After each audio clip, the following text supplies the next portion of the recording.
Bonjour à tous.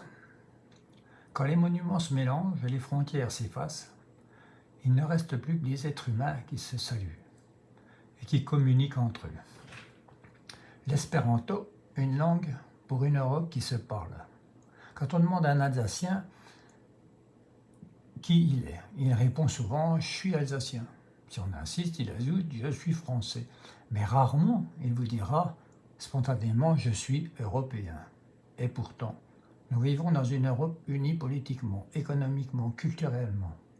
Mais linguistiquement, nous restons divisés. Quand on voyage en Allemagne, on rencontre des Allemands, en Italie, des Italiens,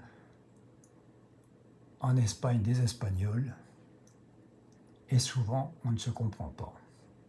Et si l'Europe avait une langue commune, imaginez-vous, vous arrivez à Berlin et vous dites « Saluton, quel fartas ?»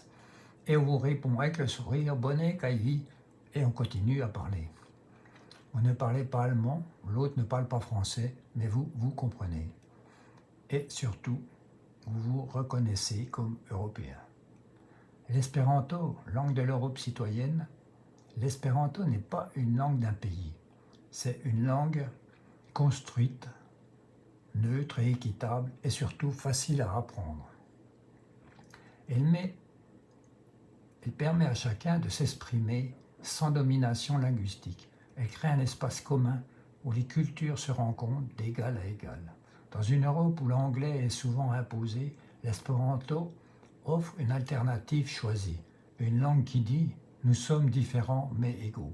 Une Europe qui se parle vraiment. L'Union européenne parle de solidarité, de cohérence, de citoyenneté, etc. Mais sans langue commune, ces valeurs restent abstraites. L'espéranto pourrait devenir cette langue de la rencontre, celle qu'on apprend à l'école, qu'on utilise en voyage, celle qui nous relie sans nous uniformiser. Pour une Europe des peuples, l'espéranto ne remplace pas la langue nationale, il les relie. Il ne gomme pas les identités, il les célèbre dans un dialogue commun. Parler espéranto en Europe, c'est dire « je suis français, italien, allemand et européen » et surtout, on se comprend. Je veux te comprendre et je veux que tu puisses me comprendre. Voilà ce que l'espéranto pourrait nous apporter en Europe.